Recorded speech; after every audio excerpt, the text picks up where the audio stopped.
श्री कबीर साहब जी का सत्य न्याय निर्णय का जो उपदेश है सबके लिए हितकारी है, किसी के लिए भी हानिकारक नहीं। जैसे महासुदर्शन चूर्ण होता है, उसको कोई यदि नियमित खाता रहे तो हड्डी तक का बुखार निकल जाता है। ठीक इसी प्रकार से जो सदगुरु श्री कबीर साहब के बोध विचार को जो हृदय में उतार लेता है और उसके अनुसार अपना जीवन बना लेता है, तो सभी प्रकार की मानंदी उसकी मिट जाती है और जन्म मरण का रोग भी खत्म हो जाता है। लेकिन लोग समझ नहीं पाते, ये उनकी बहुत बड़ी भूल है। काम क्रोध में समय गमाते,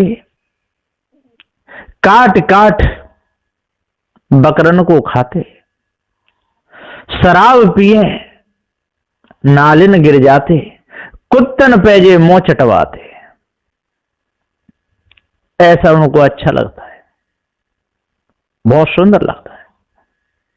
सदगुरुदेव कहते हैं कि भैया जब तक इस विषय के नशे में आप चूर रहोगे और ये शराब भांग अफीम गांजा चरस इसमें चूर रहोगे, तब तक आपके अंदर मानवता नहीं आ सकती है। माता पिता को आंख दिखावे, उन्हीं का धन लूट के खावे, वाद विवाद करे उठ निस्दिन, मारन को भी आतुर हो जावे। अब बताइए ऐसे लोगों का भला कैसे हो सकता है? जिंदा का ये गला उड़ावे, मंदिर पत्थर पूजन जावे, कहो मानवता कैसे आवे? मानवता आ नहीं सकती है। धोखे में पूरा समय निकल जाता है। लाल पीरे वस्त्र जे पैरे, माला गले में लटका के डोल है, पशु का शीश काट कर लामे और देवी की पूजा में चढ़ावे। कहो ये देवी की पूजा है? ये तो कसाईपना है, ये धोखा है, ये भ्रम है। जब तक इस झूठी मानंदी को हम दूर नहीं करेंगे, जब तक नकली पूजा को अपने हृदय से नहीं हटाएंगे, तब तक असली पूजा में हमारा मन लगे ही नहीं सकता है। पूरा समय धोखे में चला जाता है। पी के शराब नशा चढ़ जावे, मानवता तुरंत ही हट जावे, संतों के वो पास न आवे, पछता में सब जीवन गमावे। पूरा जीवन पछता में निकल जाता है। खाने को तो सकल पदार्थ, पर मांस गोरख थाली में खावे, भर भर पलेट खाए जाए अंडा, जाको तनिक शर्म नहीं आवे। साधुदेव कहते हैं बताइए अब इनका भला कैसे होगा? कभी जीवन में भला हो नहीं सकता। धोखे में पूरे समय को गमा देते हैं, मानवता इनकी चली जाती है, पछता छा जाती है। माता पिता की पूजा नहीं करते,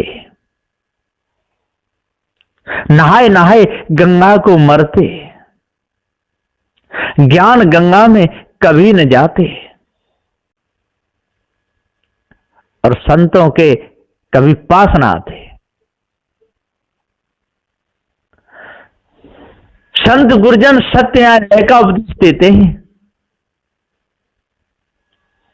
भ्रम भूल कल्पना से, विषय वासना से बचाते। लेकिन कहा जाए धोखे में सारी जिंदगी चली जाती। हेलो, हाँ बोलो। हाँ, तो धोखे में सारी जिंदगी चली जाती है और मानवता आ नहीं पाती। मल मल साबुन से रोज नहाते, कपट भाव से दूर न जाते,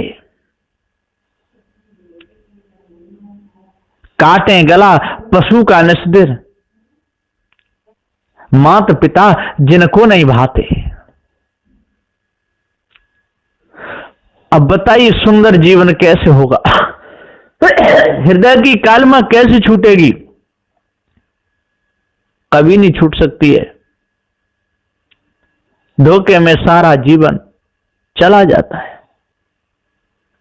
परम विवेकी सदगुरु देते सत्य उपदेश, उनकी बात न मानते और जान पशुओं की लेत, पशुओं की जान लेते हैं, उनका गला काटते हैं, धोखे में समय गंवा देते हैं,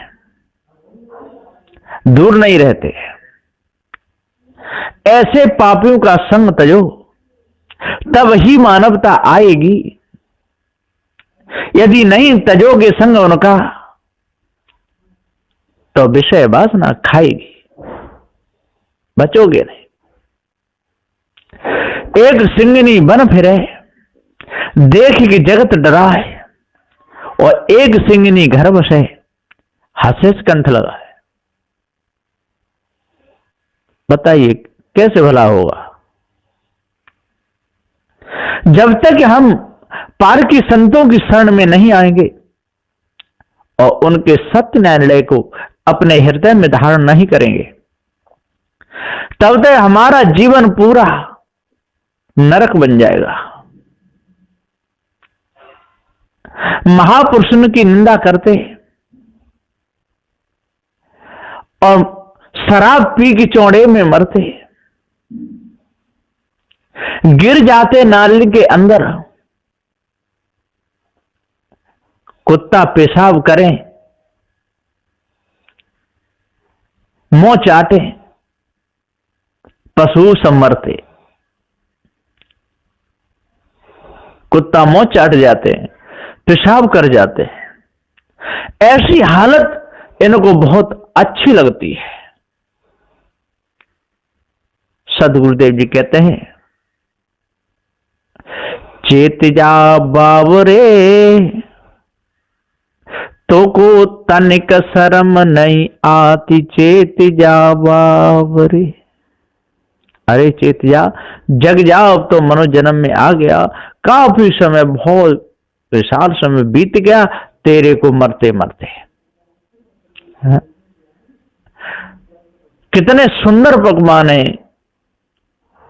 पदार्थ कितने हैं, घी है, दूध है, दही है, छाछ है, बादाम है, छुआरे हैं, काजू हैं, किशमिश हैं, कितनी सब्जियां हैं। इनको छोड़ करके और तू मल और मूत्र का भक्षण करता है, मांस खाता है, शराब पीता है, देवी देवताओं के नाम पर बकरे काटता है, और गले में लंबी लंबी बड़ी बड़ी माला डाल करके शंख बजा के तिलक लगाता है, पीले कपड़ा पहन कर कहता है कि मैंने पूजा की है। शर्म नहीं आती? सदगुरुदेव जी पुकार के समझाते हुए कहते हैं, इन्होंने शर्म उतार के रख दी। विचार नहीं, विवेक नहीं, बोध नहीं, वैराग्य नहीं, और कथा रावण भागवत को पढ़ते रहते हैं, शर्म नहीं लाते। करनी बिन कथनी कथे, अज्ञानी दिन रात, और कूकर संभोकत फिरे, सुनी सुनाई बात। रहनी बिन कथनी कथे, रहनी है नहीं, करनी शुद्ध है नहीं, मुंह को बिगाड़ लेता है, मुंह को गंदा नाला बना लेता है, शराब पीता है, मांस खाता है, गुटखा खाता है, दांत पीले कर लेता है, पिच पिच मारता रहता है, अच्छी जगह को खराब कर देता है और कहता है कि मैं मनुष्य हूं, कर्म पशुओं के, और बोलता है कि मैं मनुष्य हूं। पशुओं के कर्म है तो मनुष्य कैसे हो सकता है? जब तक मनुष्य के कर्म नहीं आएंगे तब तक मनुष्य नहीं हो सकता है। हाँ, मनुष्य खाने में आ गया है, लोग मनुष्य तो कह देंगे, पर है वो पशु। कमी इतनी है कि सामने दो सींग पीछे पूंछ नहीं है। पीछे पूंछ और सामने सींग होते तो पक्का पता चल जाता कि ये पशु है, लेकिन गुण सब पशुओं के, मानवता है नहीं। संत गुरुजनों की बात नहीं मानते, घर में माता पिता की सेवा नहीं करते, धोखे में सारे समय को बिताते रहते हैं। अब बताओ, इनका हृदय निर्मल कैसे होगा? हृदय निर्मल हो ही नहीं सकता है। कहा है संत गुरुजनों ने कि हृदय मंदिर के खोलो, किवाड़ लगाए लो तुम झाड़ू। हृदय मंदिर के किवाड़ों को खोलो, इसमें झाड़ू लगा लो, इसमें सद्गुणों को रखो, दुर्गुणों को निकाल दो। लेकिन आप दुर्गुणों को तो रख लेते हो, सद्गुणों को निकाल देते हो, दुर्गुण दुराचारी बन जाते हो, सद्गुण सदाचारी नहीं बनते। यही तो भूल है। भूल भारी कर डारी, तनिकन किनारे विचार। तनिक भी थोड़ा भी विचार नहीं किया, बहुत भारी भूल कर दी। बहुत जीव हनन कर डारे, बहुत जीवों को काट डाला, शरीर उनका विनाश कर दिया, उसको काटना कहते हैं। तो बहुत जीव हनन कर डारे, गले पे धरी तेज धार। इतना पाप छाया जीवन में, हो नहीं सके उबार। पाप छा गया, बादल छा गया। जिस प्रकार से काली घटा ऊपर अंबर में बादल में और चढ़ के आती है, बादल छा जाता है, अंधेरा हो जाता है, सूर्य का प्रकाश दिखाई नहीं देता। इसी प्रकार से काम के, क्रोध के, लोभ के, मोह के, आशा के, तृष्णा के, छल छिद्र कपट के, राग और द्वेष के बादल जब उमड़ते हैं तो हमको समझ में ही नहीं आता कि सार क्या है, असार क्या है। हम अपने आप को भूल जाते हैं। इन कहानियों को पढ़ते रहते हैं, राम की, कृष्ण की, बहुत सी कहानियां हैं, उनके बारे में कवियों ने जो लिख लिख के रखी हैं, उन कवियों की कहानियों को सत्य मान करके और हम भूले रहते हैं। पता ही नहीं कि कवि जब कविता लिखता है तो वो तो जिसके मन में जैसा भाव आता है तैसा लिख देता है, उनको हम सत्य मान लेते हैं। उन कहानियों को सत्य मान करके अपने पूरे जीवन को और नरक बना लेते हैं, पूरे जीवन को गंदा बना लेते हैं। जीवन हमारा खर भैंसा सुअर सुकर कुकर बल्ली बंदर के समान बीत जाता है। मनुष्य जन्म में आकर के भी हम मानवता को धारण नहीं कर पाते। ये कितना बड़ा दुर्भाग्य है। इसलिए सदगुरुदेव जी कहते हैं कि भैया सभी लोग जगो चेतो, विचार करो। विचार करोगे तो सभी प्रकार का दुख मिट जाएगा, विचार नहीं करोगे तो मानवता नहीं आएगी और दानवता चढ़ जाएगी, अहंकार क्रूरता आ जाएगी, पूरा जीवन नरक बन जाएगा। थोड़ी थोड़ी बात भी बुरी लगने लगेगी, क्रोध में सारा समय चला जाएगा, अंदर से कालमा मिट नहीं पाएगी। तो सदगुरु श्री कबीर साहब जी का जो सत्य न्यायालय का उपदेश है सबके लिए हितकारी है। हित के वचन सबके लिए अच्छे होते हैं। जो भी आदत को जो सुधारेगा भला उसी का होगा। जैसे किसी का बच्चा है और 50 रुपए की गुटखा रोज खाता है और संत गुरुजनों के कहने से वो खाना बंद कर दे तो रोज के उसके 50 रुपए बचते रहेंगे, किसी अच्छे काम में आएंगे। उसमें क्या बिगड़ेगा? कुछ नहीं। लाभ ही लाभ होगा, हानि हो नहीं सकती। और जितनी आदत बढ़ती जाएगी, जितनी आदत बिगड़ती जाएगी, जितने विचार बिगड़ते जाएंगे, जितनी आदत खराब होती जाएगी, उतना ही जड़ाध्यास बढ़ता चला जाएगा। लोगों को जड़ पूजा अच्छी लगती है, क्यों? कि पत्थर के सामने कुछ भी चढ़ा दो, वैसी की वैसी रखी रहती है, इसलिए। और चेतन पूजा करेंगे तो वो तो खा जाएगा। रसगुल्ला रख दो चेतन मूर्ति के आगे, माता पिता के आगे, संत गुरुजनों के आगे, तो वो तो खा जाएंगे, दोबारा मिलेंगे ही नहीं वहां। और पत्थर की मूर्ति के सामने रख दो तो तैसे के तैसे ही मिलेंगे, इसलिए उसमें कुछ घाटा है ही नहीं। इसलिए कहा है कि पत्थर पूजा सहज है, चढ़े पान और फूल, चेतन पूजा कठिन है, लगे शेर वर चून। यदि जिंदा को खिलाएंगे तो शेर वर चून लगेगा, आटा लगेगा, सब्जी दाल लगेगी, भात लगेगा। और यदि मुर्दे की पूजा करेंगे, पत्थर पूजा करेंगे, वहां कुछ लगने वाला नहीं, अपने भाव से कुछ भी चढ़ा दो और फिर आप ही उठाए लाओ, सुबह चढ़ाओ शाम को ले आओ, और शाम को चढ़ाओ सुबह उठाए लो ना, कोई चिंता की बात नहीं है।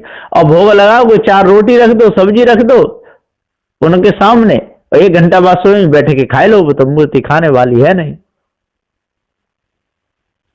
सदगुरुदेव जी पुकार के समझाते हुए कहते हैं, इससे लाभ क्या होगा? कुछ नहीं, जैसे धरो तैसे उठा लो। अरे खेती में आपको, आप किसान हैं, गेहूं बोते हैं, और जैसे गेहूं डालें तैसे ही रखे रहें तो क्या फसल होगी? कभी नहीं होगी। इसलिए मन को शुद्ध करना चाहिए, मन को पवित्र करना चाहिए। ये तंत्र मंत्र जादू टोना जो चमत्कारियों से बचना चाहिए। धोखे में जब तक हमारा शरीर रहेगा और हम अपने महापुरुषों की जो बेइज्जती हो रही है, जो अपमान हो रहा है, उसको सहन करते रहते हैं, सुनते रहते हैं, और ये झूठा चोर लवार बड़े बड़े मंचों पर बैठ करके और महापुरुषों की बदनामी करते रहते हैं, बहुत भारी बदनामी करते हैं, इनको शर्म नहीं आती। और भोले भाले लोग पहले के मान लेते थे, आज तो पढ़ा लिखा युग है, आज तो उनकी चाल को लोग समझ गए। महापुरुषों की हत्या कर देते थे, काट मार देते थे, नदियों में बहा देते थे, और कह देते थे झूठा चोर लबार, ऊपर से आकाश से विमान आया, रथ आया और उसमें बैठ के चले गए। ये कितना बड़ा हमारे पूर्वजों के साथ में, और इन्होंने धोखा किया, और भोले भाले लोग उस बात को समझ नहीं पाए, आज भी उन्हें लिखी हुई बातों पर और विश्वास कर लेते हैं। इसलिए आज जल्दी से जल्दी भ्रम को तोड़ो, सही प्रकार की कालमा को अपने अंदर से निकालो, और इन मायावी गुरबा लोगों की झूठी बातों पर विचार करो, समझो, सोचो, तभी बात बनेगी। हमारे विष्णु भगवान हुए, उनको इन लोगों ने कैसा दोष लगाया, सुअर बताती है, वो तो सुअर बने गए। धोखे की बात है, इनको यह शर्म नहीं आई। कृष्ण कुत्ता बने गए, विठ्ठल रूप में उनकी पूजा होती है। कैसा इन्होंने धोखा किया, कैसी उनकी बदनामी, और आज भी करते रहते हैं। और बड़े बड़े मंचों पर बैठ करके और कृष्ण भगवान को तो जो लवार कहते हैं, बोलिए लवार भगवान की जय। बताओ वो लवार थे? सतगुरुदेव जी पुकार के समझाते हुए कहते हैं कि इनको तनिक शर्म नहीं आती, धोखे में डालते रहते हैं, भरमाते रहते हैं। सारे संसार के लोग इन बातों को सही मान करके अपने हृदय में उतार लेते हैं, विचार नहीं करते ऐसा हो सकता है कि नहीं, ऐसा वो कर सकते हैं कि नहीं। हे भाइयों, विचार करो, और इस भरम भूल कल्पना रूपी बातें हैं, इनको अपने अंदर से त्याग दो, और पार की संतों की बातों को मान करके हृदय को निर्मल कर लो, पवित्र कर लो, साफ कर लो, तब पूर्ण शांति मिलेगी।